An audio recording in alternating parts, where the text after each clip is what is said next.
दोस्तों, आपने तो सुना ही होगा कि सुख और दुख एक ही सिक्के के दो पहलू हैं। जिस प्रकार हमारे जीवन में सुख हमेशा के लिए नहीं रहता, ठीक उसी प्रकार हमारे जीवन में दुख भी हमेशा के लिए नहीं रहता। और परिवर्तन ही इस संसार का नियम है। ठीक इसी प्रकार जो हमारे पास आज है वो हमारे पास कल नहीं रहेगा, और जो किसी और के पास है वो भी उसके पास हमेशा के लिए नहीं रहेगा। दोस्तों, आज की ये कहानी इसी पर आधारित है, और आज हम इस कहानी के माध्यम से यही जानने वाले हैं कि क्यों हमारे पास आज जो है उस पर घमंड ना करके, बल्कि हमें अपने जीवन को शांति और सुख से जीना चाहिए। एक बार की बात है, किसी नगरी में एक महान राजा रहा करता था। उस महल में उस राजा के पास किसी चीज की कोई कमी नहीं थी।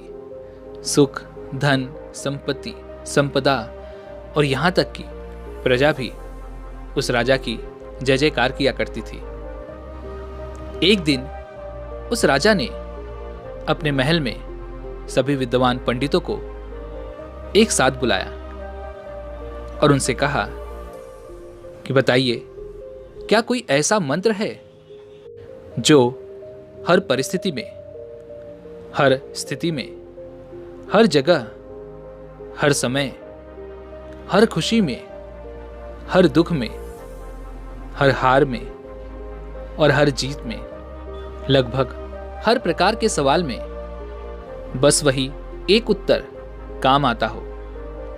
जब आप में से कोई भी मुझे सलाह देने के लिए उपलब्ध नहीं होगा, तो उस वक्त मैं उस मंत्र का उपयोग कर सकूं और अपने आप को किसी भी परिस्थिति, किसी भी स्थिति से बाहर निकाल सकूं।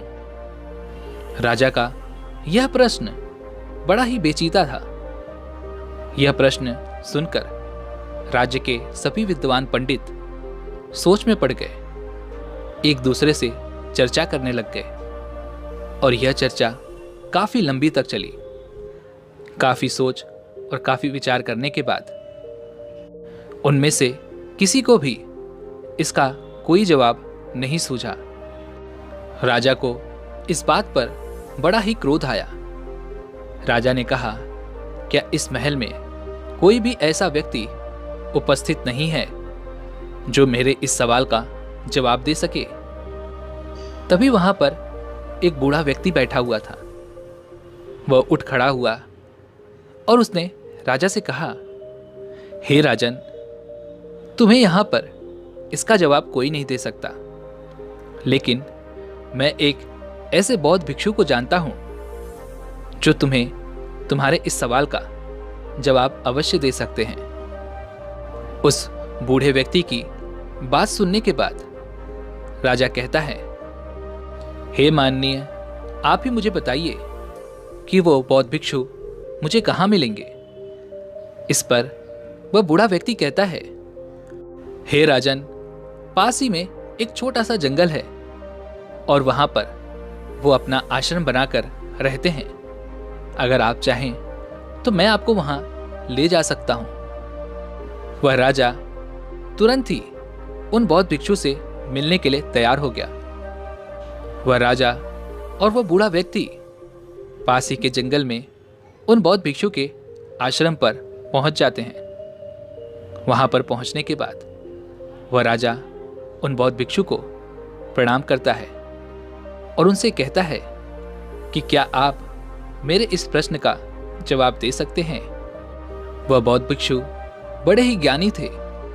उनके पास जो कोई भी अपनी समस्या लेकर आता था, वह वहां से कभी भी खाली हाथ नहीं जाता था। उन बौद्ध भिक्षु ने राजा के सभी प्रश्नों को बड़े ही ध्यान से सुना, और उसके बाद उन्होंने राजा को एक छोटा सा कागज का टुकड़ा दिया जिस पर उसका जवाब लिखा हुआ था, और साथ ही में एक शर्त भी लिखी थी। और उस शर्त में ये लिखा गया था कि हे राजन, इसे आप अभी नहीं देख सकते जब तक आपके ऊपर कोई अत्यधिक खतरा ना मंडरा रहा हो, जब आप खुद को अकेला पाएं, जब आपको कोई रास्ता नजर ना आए, जब आप दुविधा में पड़ जाएं और जब आपको ये लगने लगे कि अब मेरे पास और कोई भी उपाय नहीं बचा, तभी आप इस कागज को खोलकर पढ़ सकते हैं। राजा ने उन बौद्ध भिक्षु को प्रणाम किया और उस कागज को मोड़कर अपने हीरे की अंगूठी के नीचे रख दिया। यह सब वह बौद्ध भिक्षु देख रहे थे और वह यह देखकर मुस्कुराने लगे। तभी राजा ने उनसे पूछा कि हे गुरुवर, आप मुस्कुरा क्यों रहे हैं? उन बौद्ध भिक्षु ने इसका जवाब देते हुए कहा, हे राजन, बहुत ही जल्द तुम्हें अपने सवाल का जवाब मिलने वाला है। बहुत ही जल्द ऐसी परिस्थिति आने वाली है जब तुम्हें इस कागज की जरूरत पड़ेगी, तो इसे बहुत ही ध्यान से रखना। राजा ने उन्हें प्रणाम किया और फिर वहां से अपने महल की ओर लौट आया। कुछ दिनों तक सब कुछ अच्छा चल रहा था। राजा और उनका साम्राज्य, किसी चीज की कोई कमी नहीं थी। लेकिन एक दिन अचानक पड़ोसी राज्य ने राजा के राज्य पर आक्रमण कर दिया। राजा और उसकी सेना ने बहादुरी से लड़ाई की, लेकिन राजा इस लड़ाई को हार गए। राजा को अपने घोड़े पर सवार होकर वहां से भागना पड़ा, लेकिन दुश्मन राजा ने उनका पीछा नहीं छोड़ा। वे उनका पीछा लगातार कर रहे थे और लगातार उनके करीब आते जा रहे थे। राजा अपनी जान बचाने के लिए लगातार भागते जा रहे थे। अचानक उन्होंने देखा कि उस सड़क का अंत हो चुका है और वहीं पर उन्होंने अपने घोड़े को रोक दिया। जहां पर वो खड़े थे, उन्होंने देखा कि वो सड़क नीचे की तरफ जा रही है और करीबन 1000 फीट की गहराई पर पथरीली घाटी भी थी। अगर राजा ने अपने घोड़े को सही समय पर नहीं रोका होता तो राजा का अंत तय था और फिर वह कभी भी वापस नहीं लौट पाते। लेकिन अभी भी शत्रुओं के घोड़ों की आवाज तेजी से बढ़ रही थी और अब राजा का दिल जोरों से धड़क रहा था। बेचैनी बढ़ती जा रही थी। राजा को कुछ भी समझ नहीं आ रहा था कि वो कहां जाए। कोई भी रास्ता उन्हें नहीं दिख रहा था।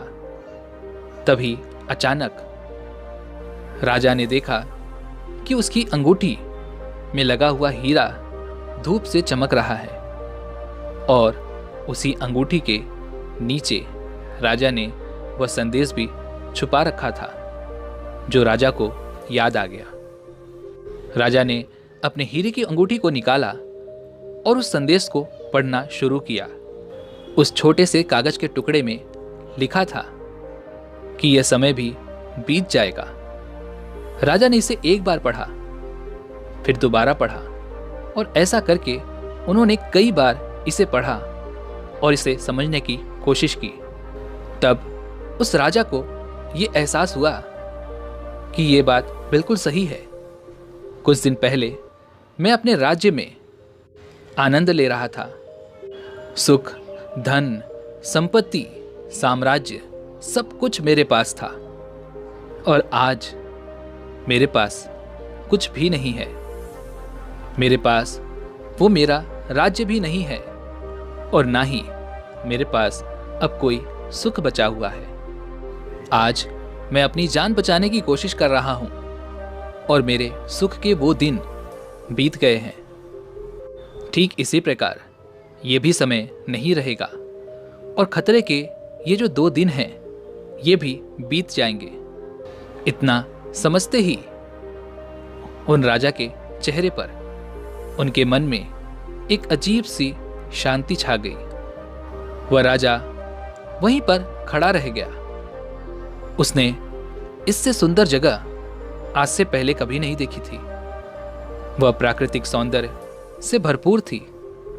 उसे कभी नहीं पता था कि इतनी खूबसूरत जगह भी उसके राज्य का एक हिस्सा है। राजा को वह संदेश समझ में आ चुका था, जिससे राजा के मन को बड़ी ही शांति मिली। राजा ये भी भूल चुके थे कि उनके शत्रु पीछा कर रहे हैं। राजा वहीं पर बैठकर कुछ देर आराम करते हैं। कुछ देर बाद उन्हें ये एहसास हुआ कि उनके पीछे उनके शत्रु लगे हुए थे, जिनके घोड़ों की आवाज तेजी से बढ़ रही थी, लेकिन अब वो धीरे धीरे कम हो रही है। ऐसा प्रतीत हो रहा था कि मानो वे लोग उस जगह के किसी और हिस्से में चले गए थे, और जहां पर वो राजा खड़े थे वहां पर उनका कोई भी शत्रु नहीं पहुंच पाया। वह राजा बड़ा ही बलवान था।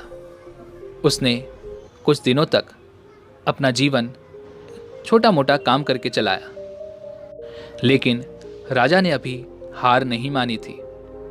राजा ने अपनी सेना को फिर से इकट्ठा किया, युद्ध के लिए तैयार किया और शत्रुओं पर आक्रमण कर दिया।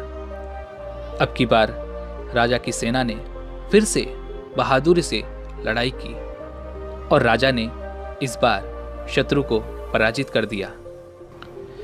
राजा अपने साम्राज्य को वापस पा चुका था। अब जब वह जीत के बाद साम्राज्य में लौट रहा था तो पूरी राजधानी में उसका बहुत धूमधाम से स्वागत किया जा रहा था। जीत की खुशी मनाई जा रही थी। हर कोई उत्सव मना रहा था। हर घर के लोग राजा के ऊपर फूल बरसा रहे थे। लोग नाच रहे थे, गा रहे थे। तभी अचानक राजा के मन में यह एहसास हुआ कि वह सबसे बलवान राजा है। वह सोचने लगा कि मैं सबसे बहादुर हूं और महानतम राजाओं में से एक हूं। मुझे हराना संभव नहीं है। इस तरह का स्वागत और सत्कार देखकर राजा के मन में अहंकार का उत्पन्न होने लगा। तभी अचानक वह हीरे की अंगूठी धूप में फिर से चमकने लग गई। राजा को फिर से याद आया कि उसके नीचे एक संदेश है। राजा ने उस अंगूठी को निकाला और उस संदेश को फिर से पढ़ा। उस संदेश में लिखा था कि यह भी गुजर जाएगा। वह राजा बिल्कुल मौन हो गया। उसके मन में फिर से एक शांति सी छा गई। राजा का चेहरा अहंकार से पूर्ण परिवर्तन से होकर गुजरा। वह पूरी तरह से दीनता की स्थिति में चला गया। उसने सोचा कि यदि यह भी नहीं रहेगा, यह भी गुजर जाएगा, इसका मतलब कि यह भी मेरा नहीं है। हार मेरी नहीं थी, जीत भी मेरी नहीं है। मैं तो केवल यह सब देखने वाला हूं। सब कुछ समय के साथ ऐसे ही बीत जाता है और हम तो केवल इन सब के साक्षी हैं। हम देखने वाले हैं। जीवन आता है और जीवन चला जाता है। सुख आता है, सुख भी चला जाता है। दुख आता है, दुख भी चला जाता है। ये सब लम्हे यूं ही गुजर जाएंगे। इसलिए मुझे इनका आसक्त नहीं होना चाहिए। इस सब के साथ यदि हम अपने जीवन में देखें और चुपचाप उन सभी चीज़ों का मूल्यांकन करें तो हम पाएंगे कि यह समय भी गुजर जाएगा। अपने जीवन में खुशी और जीत के बारे में सोचो। दुख और हार के पलों के बारे में सोचो। क्या वो स्थायी थे? बिल्कुल नहीं। वे सब आए और चले गए। ठीक उसी प्रकार ये भी नहीं रहेगा और बीत जाएगा। समय इसी तरह से बीतता चला जाता है। जीवन यूं ही गुजर जाता है। इस संसार में कुछ भी स्थायी नहीं है, सब कुछ बदलता है। परिवर्तन के इस नियम को स्वीकार करो, इस पर अपने नजरिए से विचार करो। दोस्तों, हमारे जीवन में भी ऐसे कई पल आते हैं जिन्हें हम अपने जीवन से कभी भी जाने नहीं देना चाहते, लेकिन ये जीवन है, ये समय है, ये पल हैं जो कभी भी नहीं रुकते। जिस प्रकार हमारे जीवन में सुख आता है और चला जाता है, ठीक उसी प्रकार हमारे जीवन में दुख भी आता है और चला जाता है। इसलिए अपने जीवन को वर्तमान में रहकर जीना सीखें, क्योंकि जो पल, जो समय आपके पास अभी है, वो आने वाले समय में आपके पास नहीं होगा, और तब आप केवल पश्चाताप ही करते रह जाएंगे। इससे अच्छा ये है कि वर्तमान में रहकर उन हर पलों को खुशी से जियो, जी भर के जियो, क्योंकि आने वाला समय कैसा होगा ये हम में से कोई नहीं जानता। आने वाले समय में हम दुखी होंगे या फिर खुश होंगे, ये हम में से कोई नहीं बता सकता। लेकिन आज जो हमारे पास है, चाहे वो कुछ भी हो, चाहे वो कितने पल भी हों, वो हमारे हैं और उन्हें हम खुल के जी सकते हैं, उनमें खुश रह सकते हैं। तो भला हम इन कीमती पलों को ऐसे ही व्यर्थ क्यों जाने देते हैं? क्या आपने कभी विचार किया है? सुख और दुख एक ही सिक्के के दो पहलू हैं। ये कभी भी स्थायी तौर पर नहीं रहेंगे, ये भी बीत जाएंगे। आप इस बदलाव के सिर्फ और सिर्फ एक साक्षी हैं। इसका अनुभव करो, समझो और अपने जीवन को हर पल खुशी से जियो। और जब भी आपका कोई कठिन समय आपको परेशान कर रहा हो, तो बस एक बात याद रखना कि ये भी ज्यादा समय के लिए नहीं है। इसका भी समय आएगा, किसी न किसी दिन और किसी न किसी क्षण ये भी गुजर जाएगा। तो दोस्तों, आज की इस वीडियो से आपने क्या सीखा? आपने जो कुछ भी सीखा है वो मुझे आप कमेंट में बता सकते हैं। इसी के साथ में उम्मीद है कि आप सभी को आज की ये वीडियो ज़रूर पसंद आई होगी। तो वीडियो को लाइक और अपने दोस्तों के साथ शेयर ज़रूर कीजिएगा, और हमें ऐसे ही सपोर्ट करने के लिए चैनल को सब्सक्राइब और घंटी बटन को ज़रूर दबा दीजिएगा। तो चलिए मिलते हैं ऐसे ही एक और वीडियो में। तब तक के लिए अपना ख्याल रखें। धन्यवाद।